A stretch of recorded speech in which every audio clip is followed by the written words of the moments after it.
Welcome everyone to this second session of the first biannual conference on philosophy of finance. Thank you very much, Emiliano, again for organizing this. Now we have Francesco Guala doing joint work with Alexander Noyes, if that's the right pronunciation, I don't know. On money on my mind. So now we'll hear some ontological issues of money, I presume. So Francesco, the floor is yours. Thank you. All right. Well, thank you for the introduction. So indeed, it is work done jointly with Alex, who's a psychologist, actually. So it's going to be more psychology than ontology, I suppose. We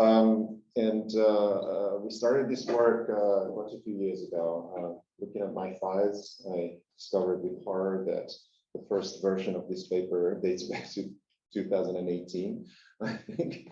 So it's been a long project with a lot of false starts and hit and miss and trial and errors.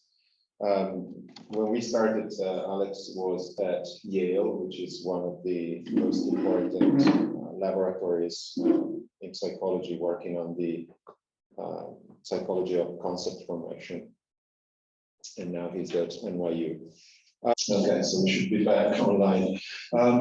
So I should have already given an idea of why, one reason why this work should be interesting. And there is an intrinsic interest, I suppose, especially for psychologists, in how do people categorize these particular kinds of objects.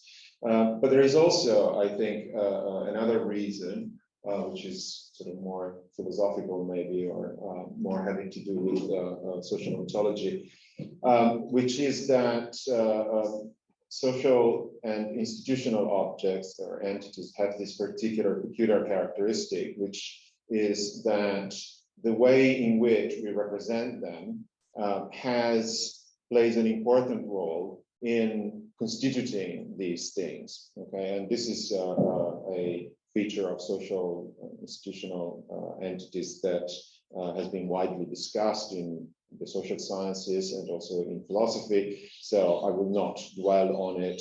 I mean, this is just a collection of quotes from well-known social theorists and philosophers who have pointed out this particular feature, which is variously called in the social sciences and philosophy, reflexivity, performativity, you name it. But the basic idea is that the representation of an object plays an important role in the constitution of the object itself.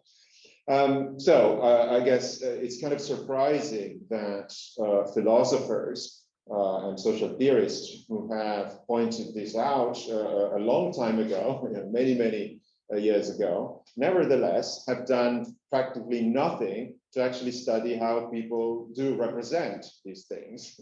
I mean, presumably we can learn something about what these things are by studying how people represent them, right? So it is kind of surprising that there is very little work that has been done on these issues. Okay, so because there is very little that has been done, one of the problems that we had at the beginning, like 4 years ago or so when we started, was actually to come up with some research questions or some research hypotheses. Okay, so we want to study how people conceptualize money, but where do we start? I mean, what kind of working hypothesis can we come up with? And well, there are various possibilities here. I mean, one that comes to mind almost immediately is to start from work that has been done, so something that we know about. And as I said, there is quite a bit of work that's been done on the representation, concept formation in the area of ordinary artifacts. So one possibility is to say, well, maybe the psychological processes that are involved in the representation of institutional objects are pretty much the same that are involved in the representation of other ordinary artifacts, which is not a bizarre idea, given that they belong broadly to the same sort of ontological categories, and also we probably developmentally we probably learn to name and conceptualize, think about ordinary artifacts before we learn how to think about money, for example, which is a relatively complicated thing. So how do people conceptualize ordinary artifacts? Well, there are various theories and various views in the psychological literature, but there are two that are sort of pretty much agreed upon.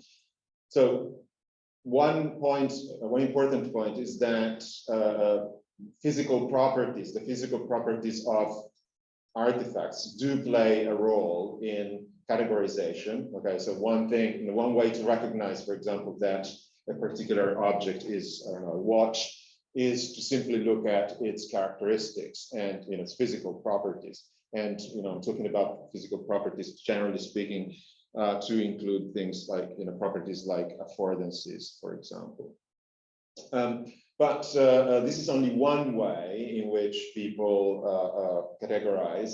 Another important mechanism that has been shown to be at work is history. So the idea is that we not only look at these physical properties, but we also look at the intentions. So why the object was created and what was it created for? Okay, so this is particularly important for objects, for artifacts, for example, that are somehow malfunctioning, that miss some crucial properties. Like, for example, think about a broken bottle. Okay, so you cannot actually hold any water in the broken bottle, but you still categorize it as a bottle, even though it's malfunctioning, because it was created in order to have that particular function. And especially Paul Bloom is a psychologist that has played an important role in shifting the discussion on intended function and the history of the objects. So these were two possibilities. I mean, the first one, we didn't pay too much attention to the first one because in the case of institutional objects, it seems that their physical properties play a less key role in their identification than with ordinary artifacts. And again, think about money. I mean, money nowadays has so many possible physical instantiations, some also possibly some non-physical instantiations, that it doesn't seem actually very plausible that these aspects are the fundamental mechanism for categorization. We're going to have a look, if I have time, maybe at the end, I'm going to show you some data that suggests a role for physical properties, but maybe a kind of not a central role in categorization. Now, on top of these hypotheses that we borrowed from the psychological literature, we also conceived of two other working hypotheses. One is taken directly from the philosophical literature. So many philosophers have argued that collective recognition or collective acceptance, I mean, again, the terminology here is a little bit varied, but some process of collective recognition is indeed essential for something to be an institutional object. For example, for a piece of paper to be money, it has to be recognized as money by the members or some members of the relevant community. This idea has famously been endorsed by and proposed by John Searle, but then it has been elaborated by many other philosophers, Brian Tuomela, Amy Thomason, and so forth. Third, and finally, the third idea that we started with is actually borrowed not from philosophy of psychology, but from social science. So if you ask an economist, actually, what is money? Or if you look in a textbook, you will see that there is a standard definition of money, which is entirely based on function. Okay, so money is whatever plays the famous three functions of money, medium of exchange, units of accounting and store of value. And this is a function of this definition, which are very common in social science. They're actually probably the most common definitions that you find in social science. So we were curious to see whether this is really just how professional economists or experts, social scientists think about this particular social object, or whether it is something that plays a role also in folk psychology, in the way in which ordinary people look at these things. All right. Now so we, as I said, we started investigating with these rough ideas in mind, and it was very much trial and error, hit and miss. So over these 4 years, we developed several different designs and studies, and there are 4 at least, of which we are not completely ashamed, and that we feel comfortable about talking about. And I'm not going to present all of them today. But just to give you an idea, we started initially with a design that was aimed at distinguishing between 2 cognitive processes.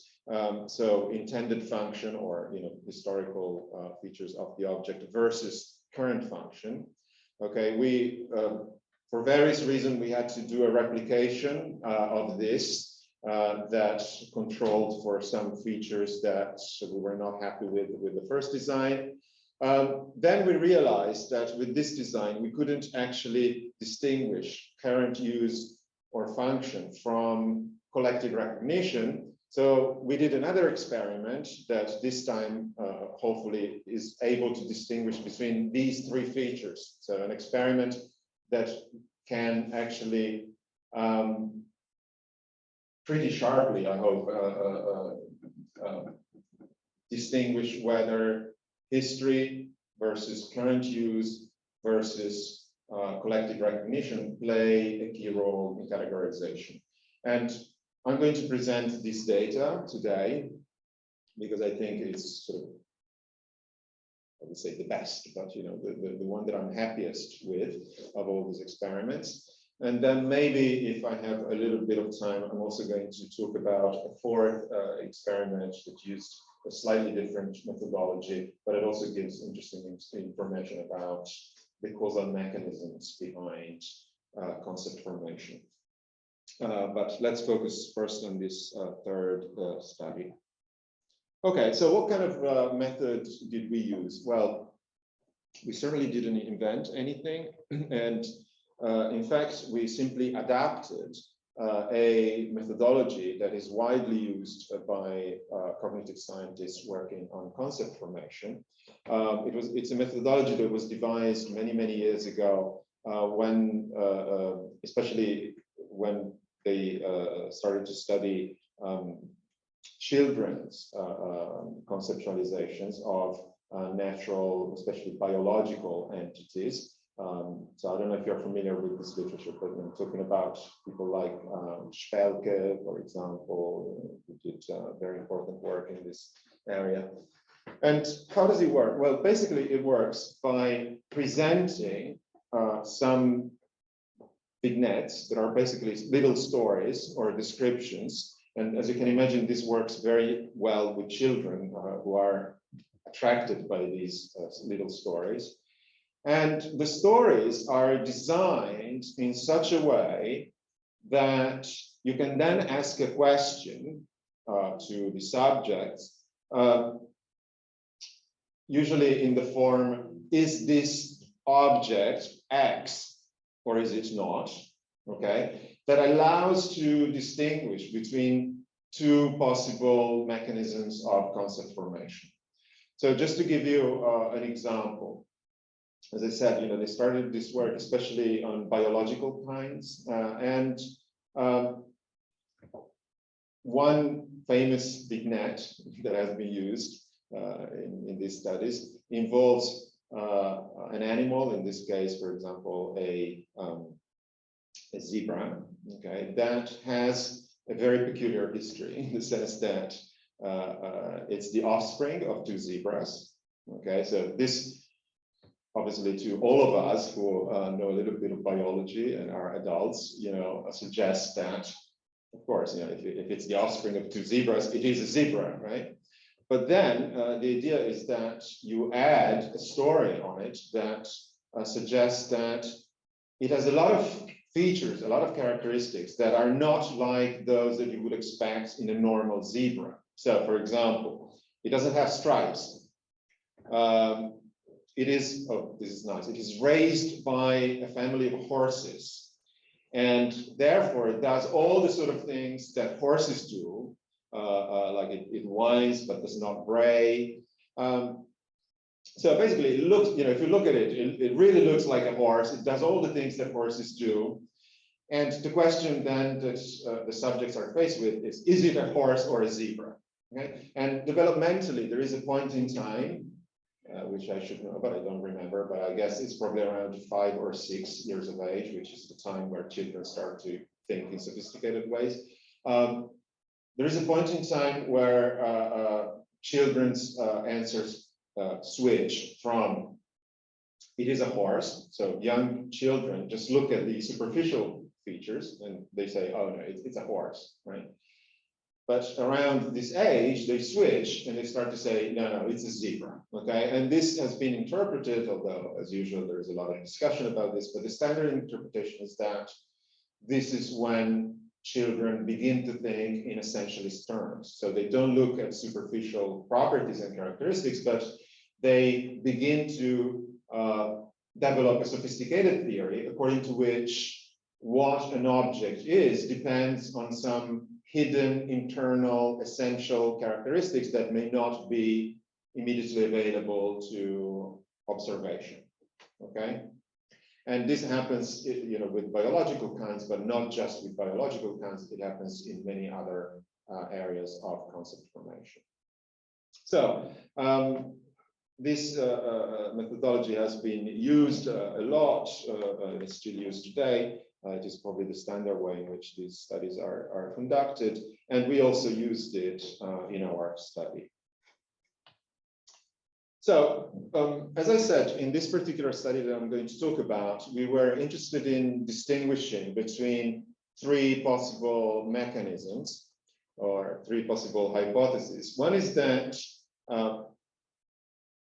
the conceptualization of money is driven primarily by historical information, and in particular by what the particular object was meant to be. So if it was created to be money, then this, according to this hypothesis, then this plays a key role in its categorization as money.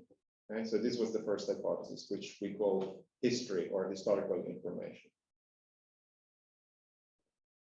The second hypothesis is that collective recognition plays an important role in concept formation, regardless of what the object was created for, regardless of the history behind it. And the third hypothesis was that actually function or current use, so how it is used right now, irrespective of recognition and history, plays a key role in concept formation. So we presented a series of vignettes, okay? This is a 2x2x2 design, okay? Because we had to cover all possible combinations of these 3 factors, right? So we presented these vignettes, and these vignettes had a common structure. So they provided some historical information. So for example, an object X was or was not made for the original purpose of being a mode of payment. We told them they originally counted as a mode of payment in a particular society. I think in most of these vignettes, we used American society, or all of them. Then we gave some recognition information. So whether, according to local norms in America, or whether the government stipulates or recognizes that these things are money or not. And finally, we gave some information about the function. So whether in practice, the object is used or is not used as a mode of payment, or whether people use it as a medium of trade. So we had obviously, in different vignettes, we varied this information. So, sometimes we told them that it was created to be money. Sometimes we told them that it wasn't created to be money, and so forth. And finally, we asked the question: so, do you think that this object is money? Okay, and the subject had to answer on the standard psychological scale from 1 to 6. So just to give you a more concrete idea. So this is one of the stories, okay? One of the stories goes like this. Imagine one day Congress noted that many Americans were trading shells for goods and services. So they decided to pass laws legalizing shells as mode of payment. Shells came into existence through a natural process, okay? So the historical information is that this thing was not created to be money, okay? It did not originally count as a mode of payment in American society. But local norms now in America stipulate that shells are a mode of payment. So the post-American government officially stipulates that shells are a mode of payment.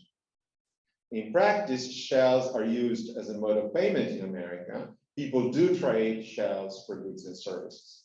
So we call this a 0-1-1 design because basically historical information tells us that they were not created to be money, but recognition information suggests that they are recognized as money, and the function information suggests that they are used as a matter of fact as money.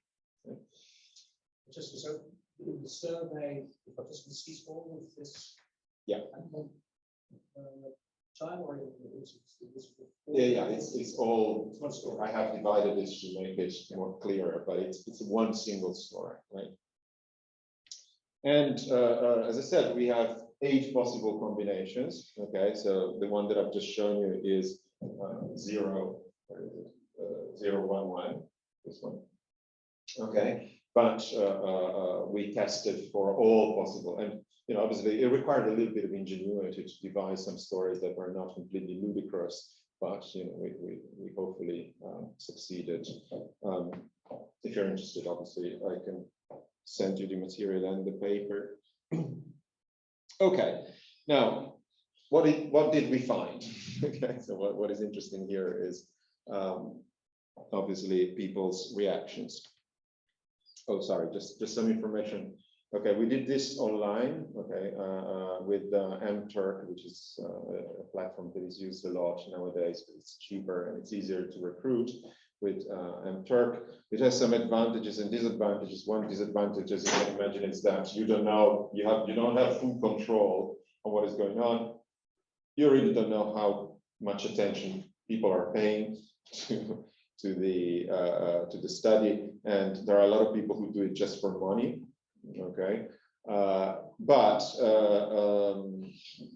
overall, the statistical data suggests that you get reliable results a little bit noisier, okay, than you get in the laboratory.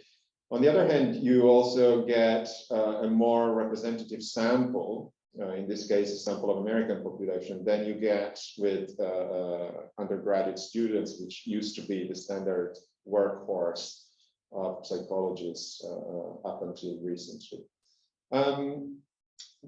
We did not collect demographic information in this particular study because we did it with the first 2 studies, and the evidence that we got is that the standard variables like age, occupation, education, socioeconomic background, ethnicity, and so on have no impact, no significant impact whatsoever on the results. Okay, this may sound a little bit surprising because there is a lot of talk nowadays, especially in experimental philosophy, about the importance of these cultural differences and social differences, but in this case, it seems that they really don't play a role. Okay, so this is just an overview of the data that we got from this experiment. And so how do you read this? So on the vertical axis, there's the 1 to 6 rating.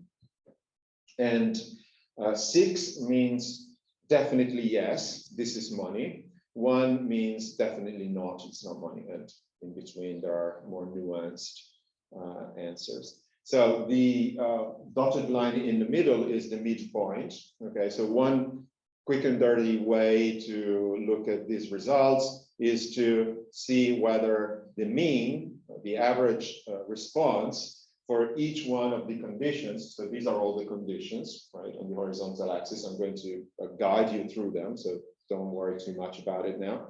But one quick and dirty way to look at this is to see where the diamond is, if it's above the dotted line or if it's below the dotted line, okay? As you can see, I have ordered here the results and the various conditions according to this nice trend. So on the left, we have the condition where the overwhelming majority of people answered, no, it's not money. And on the right, we have the conditions where the majority of people said, yes, it's definitely money. Now, unsurprisingly, so this is one of those cases where I say, oh, why do you need an experiment to know this? But unsurprisingly, the condition where everybody says that no, it's not money is the null condition. So what is the null condition? It's the condition where is the 0, 0, 0 condition. So where all the information basically points towards, you know, to elicit an answer that is negative. I mean, so it's not surprising.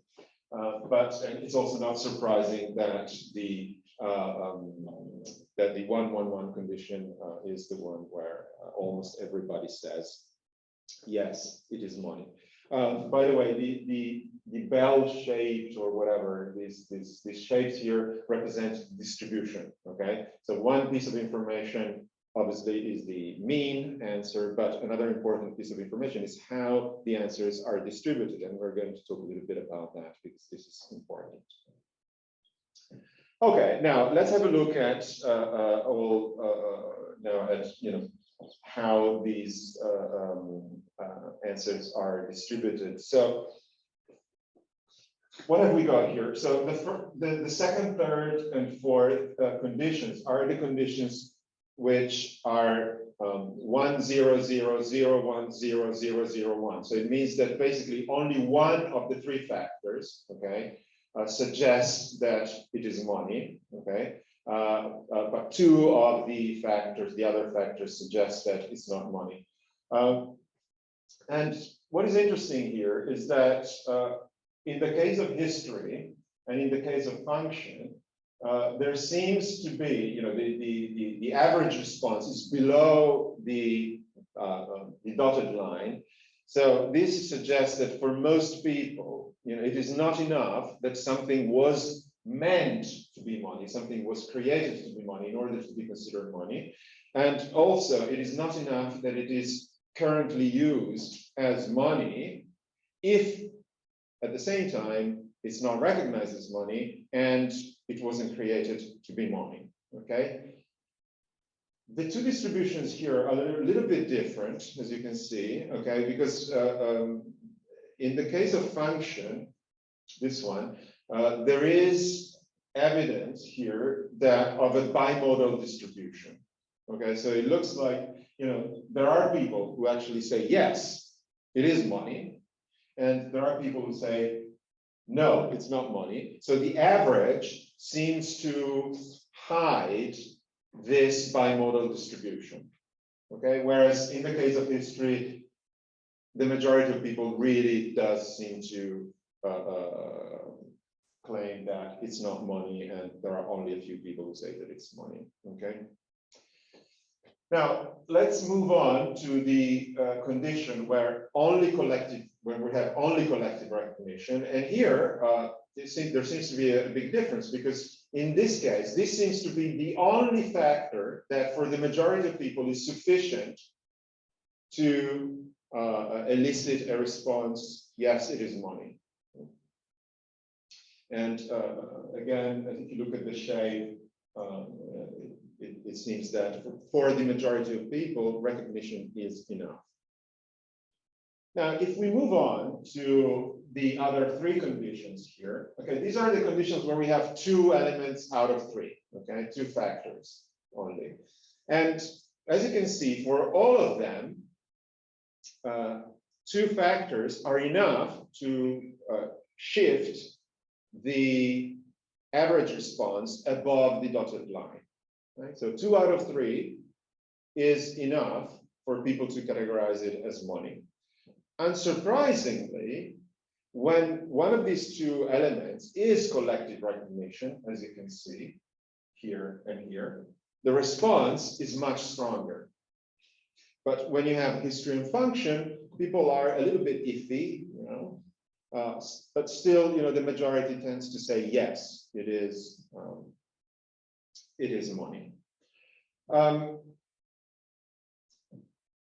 So this is the general picture, and what this general picture strongly suggests is that first, essentialism is wrong. Okay, so there isn't like one feature of institutional objects, in this case money, that is necessary for something to be money. What we're dealing with is a cluster concept. Right? So it's a concept that has many different features, and these features together combine in ways that we should study more because we don't know very much about it. Combine to elicit or not elicit the response, it is money, it is not money, but they're probably not the same for every individual. So possibly different people use different categorization mechanisms, and they vary depending on how these factors are combined with one another. Now, one thing that you can do with these data is to have a look at whether there is some heterogeneity in the subject population regarding the factors that are considered more important. So what we did was to apply some factorial analysis and try to figure out whether we could divide the population into subgroups depending on their responses to these vignettes. And in fact, you can, right? And there seem to be 2 fairly different, significantly statistically different groups of people that differ in particular in their attitude to one of the questions, which is the question about function, current use or function. Okay, so here, what I have done, I have put in the same slide the 2 distributions for these 2 groups of people. By the way, one of them accounts for 60% of the population, which is the one on top. The other one accounts for 40% of the population, roughly. Okay. And if you look at these 2 pictures just at a glance, you immediately realize that the most significant difference here is here with function. Okay, so as you can see in the first group at the top, you have the people who answer no, it's not money, when the only hint that it may be money is its current use or function. Whereas in the other group, there are people for whom this is sufficient to be money. So if something is used as money right now, it's used for trading, for example, even though it's not recognized officially, even though it wasn't created as such, it is considered money by these people. And as you can see, I mean, it's actually a fairly strong response. Okay. Now, what is interesting is that, I mean, if you try to do a little more sophisticated analysis, is that there is a correlation between the response to function to this question, so to this big net, and the response to the recognition big net. Okay, so it really seems that there are two different kinds of people. You know, the people who rely mostly on function, and the people who rely mostly on recognition. But we don't know much, and we should certainly want to know more why this is the case. Right? Does it have to do with contextual factors, maybe how the questions are formulated, or does it have to do maybe with the kind of people that these are at the moment? We don't know this. Okay. Do I have maybe another couple of minutes? So I'm going to show you. So this is basically the gist of study 3, the third study that is in the paper. I'm going to show you quickly also something that we did in the fourth and final study, which uses a completely different methodology. Just to give you an idea of other things that you might want to do if you're interested in this kind of work.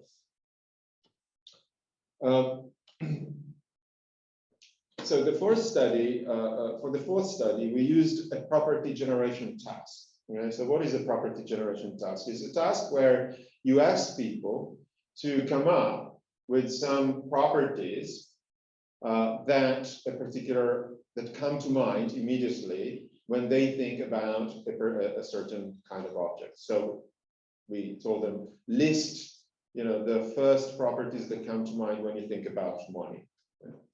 And we collected these responses over, again, about 200 people.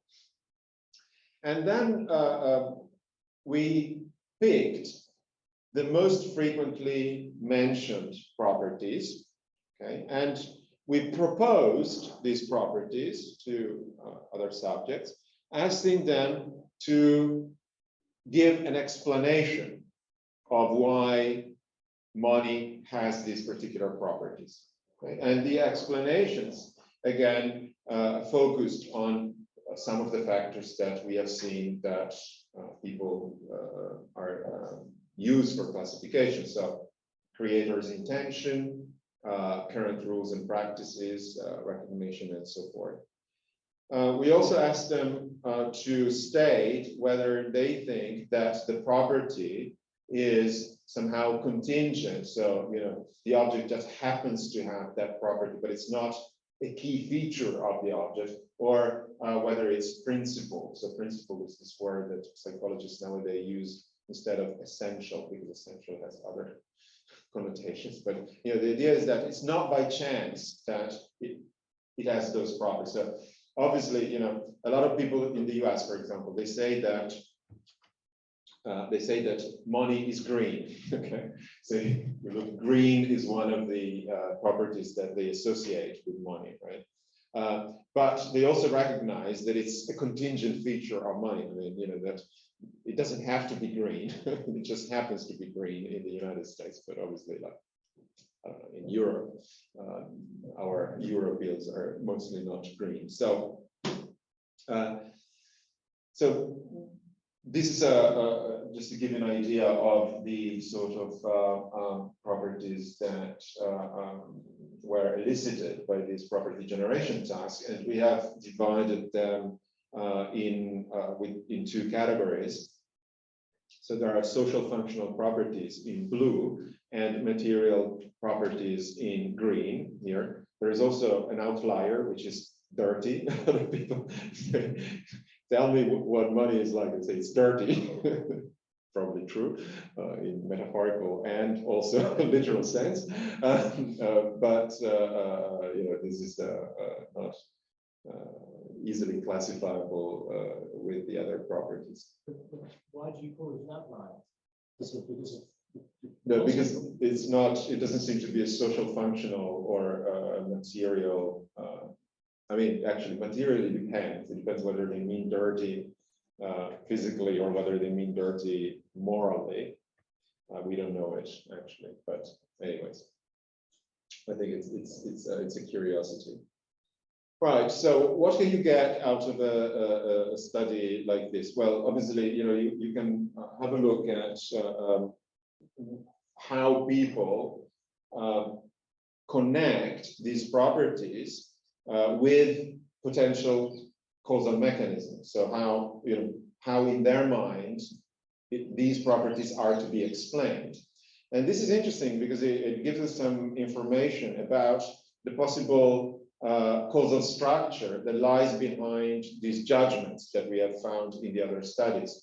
And I'm going to cut it short because I have no time, but from these data and from all the correlations between the answers, the most plausible picture that we can get at the moment is something like this.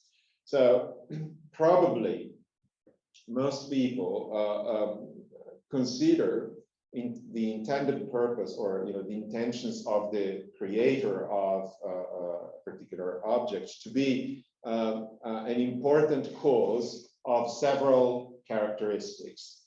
And there is obviously direct causation that connects the intended purpose with the material properties or some of the material properties of money. Okay, so money in the dollar bills are green, okay, because they were created with a particular purpose in mind in order to be money, and the creator, is that the Federal Reserve or whoever it is, the creator decided that they were going to be green. Okay, so there is an obvious explanation of why they're green, because they were made that way by the Federal Reserve. Okay, but also people recognize that these are not principal properties, so they're contingent properties. They could be otherwise, so they're not essential properties. Now, there is also a causal relation between the creator's intentions and the community's current rules and practices. So the fact that people nowadays in the United States use these green pieces of paper as money is, again, directly causally related with the fact that the Federal Reserve created this thing for that purpose. So it's not by chance, right? So there is a direct causal arrow going from creators' intentions to current rules and practices. And there are some properties, like, for example, the fact that dollar bills are valuable, that are explained by the fact that they are used as money. So they're valuable because people use them as money, otherwise they wouldn't have any value, an exchange value, which is in turn explained by the fact that that somebody intended them, created them in order to have this use. So the indirect causal path between creator's intention and some properties like value is mediated by current rules and practices. So this is an attempt, very first and rough attempt to reconstruct what may be actually, the causal structure behind concept formation and categorization judgments that people make. We're not definitely not trying to sell this as the final word on this topic. As I said, because of the scarcity of previous literature, it has been really exploratory, and we would love it if somebody else decided to continue this kind of work.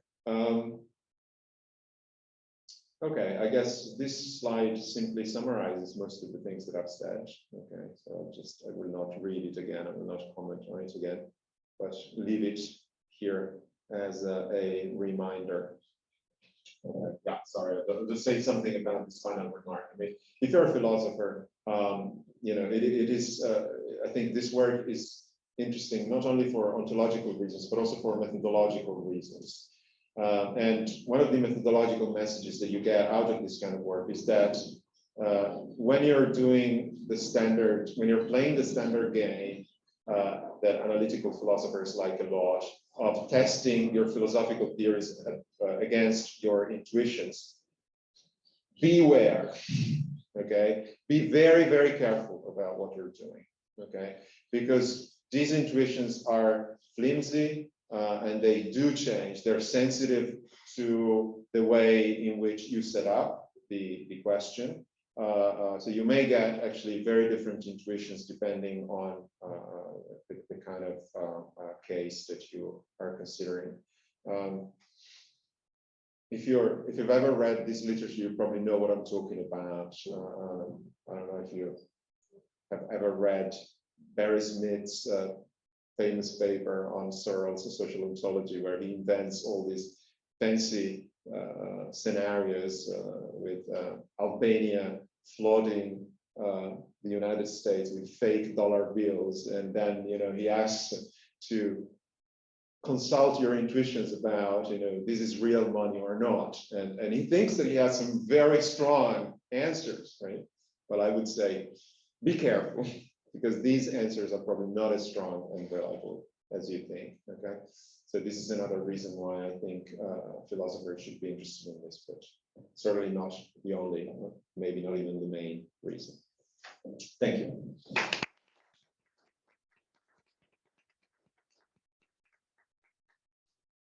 Okay, so now we have some time for questions. Anyone? Yeah, maybe from the audience, are there questions? How do we see the chat here? Okay, doesn't seem to be anything in the chat. Okay, so I'll ask, I have two questions, if I may. Oh, no, sorry, go ahead, Badr. Yeah, I was wondering if Yes, sorry, we need to use this.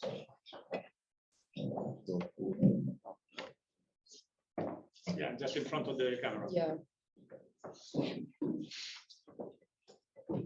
So I think this is a super interesting paper. I really like the setup. I've seen you presenting it before. It's changed a lot, I think, and I'm really looking forward to seeing this in print at some point, because I think it will lead to a lot of further work. But there's so what I find a bit. So at some point you decided not to include these demographic variables in this experiment, and I think that is in a sense quite disappointing, to be very honest. I mean, it sounds a bit blunt, but especially because of this bimodality, because you now forego the opportunity of explaining the two different groups. The factor analysis is based, as far as I can see, purely on the answers to the vignettes, whereas I think you would get a much richer picture of these two groups if you had included the information about the participants. Mm-hmm. Because you might expect that, depending on their socioeconomic status, or maybe also the level of education, this might lead to different answers. We've done some work in Groningen, also including really a large array of demographics, and especially education is quite an explanatory factor in that respect. Given that you did the experiment with 200 M-Turkers, I would love to see this redone, and then just ask these people 5 more minutes of their time and include the answers to these questions. Yeah. I think you have a wonderful result. Yeah, thank you. Yeah. So yeah, I mean, what can I say? I get this question a lot, and I mean, the only thing that I can say is that we did do it in the first 2 studies, which I didn't present today. The first 2 studies were had a 2x2 design. Okay, so we tested only 2 factors rather than 3 factors, and yeah, we did suspect that we could explain some of the variations using socio-demographic variables, and somewhat to our surprise, actually, it wasn't the case. By the way, the bimodal character of the responses was already there. It was already in that study, right? And the socio-demographic variables did not explain it, right? So that's why we dropped it in the third study, which with hindsight was probably a bad idea, because if we had kept it, we could have had a perfectly straightforward answer to this kind of question. But so my guess is that it probably continues to not play a role there, which leads to a bunch of other interesting questions. So why? So if it hasn't got to do with who these people are, how much educated they are, doesn't have to do with culture, things like that. What is it? And Alex, who is a little bit more experienced than I am in these kind of things, really, he thinks that there is probably something, there is some reason why people rely, if this picture is roughly correct, I mean, there is some reason why some people rely more on some of these causal mechanisms and other people rely more on other parts of these causal mechanisms. But we don't know exactly why. I mean, it may have to do with whatever, contingent, factors, the day of the week, whether you're tired or not tired, things like that. Who knows? But it's a fascinating question. I agree. Okay. Anyone else? All right. Well, I'll ask a question. I don't know if it's a bit silly, but I wonder whether people might have given a less prevalence to saying that historical factors were money, being worried that they would get, say, okay, your payment now. If you think that shells are money, here's your payment for the experiment in shells. Is that something that you think could be a potential bias in your experiment, or did you control for that?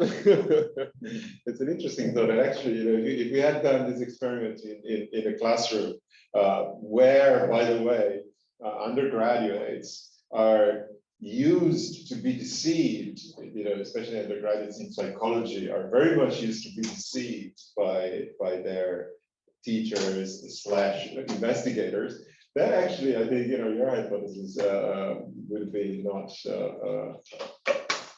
crazy. But in this case, I think we're probably pretty safe in the sense that because everything was done through MTurk, there is a fairly standard procedure that these people follow in order to get paid. And I see no reason whatsoever why they should think that in this particular case, instead of seeing the money being credited on their account, they would receive by mail some shells or something like that. So I'm not particularly worried about that. But yeah, I mean, if you do it in class, it's not a weird thought. Yeah. We have, I think, a couple of minutes. We started a bit late, so I don't know if people from the audience online. I don't see anything in the chat. Maybe you can, if you're, if you can just start talking. If you have a question, that would be great. If not, we can move on. Okay, well, maybe I'll just ask. So this causal mechanism that you point out, could you maybe elaborate a little bit more on why you think the creator's intentions are somehow the sort of where the cause, where it starts somehow, because that seems to me to be counterintuitive with respect to how little importance people give to history. Yeah. Well, I mean, the reason is based on the answer to the explanation question. Okay, so when we asked them, can you explain why why money has these properties, right? We get a lot of answers that point to creators' intentions because its creators decided to make it that way. Okay, So this is, if you analyze all these correlations, right? So this is basically a picture of all the correlations that we find in the answers. Then this is the causal structure that explains better the correlations. Okay, so that's sort of the short technical answer. Now, your question, however, points to an apparent discrepancy between this and the results in the other study, because in the other study, as you pointed out, creators' intentions don't seem to be sufficient, right?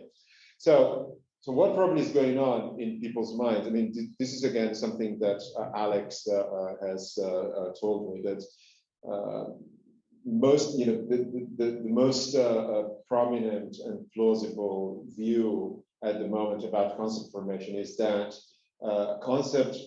people associate concepts with little stories. Okay, so they have little stories in mind about why something is what it is, or what makes this thing what it is. Okay, so you can think about this as a reconstruction, a theoretical reconstruction of the story that is in the back of people's mind when they have to make these categorization decisions. Now, having said that, in the vignettes, what we do is we put in the spotlight only one of these features, right? And when we do that, then you get, when you put in the spotlight only one of these parts of the mechanism, then people become a little bit iffy, because they say, oh, yeah, that is one thing, but is it enough? So what happens probably with creators' intentions is that people are aware that in the paradigmatic stereotypical cases, money has this kind of story behind it. Okay, but they're also aware that there are cases in which money doesn't have this story behind. This is not created by somebody, and therefore they're a little bit suspicious when you only give information that is non-standard or non-paradigmatic. Okay? So this explains the stereotype, in a sense, of money. And the interesting thing that we found in the experiments is that when you have non-stereotypical cases, people's intuitions waver in different directions.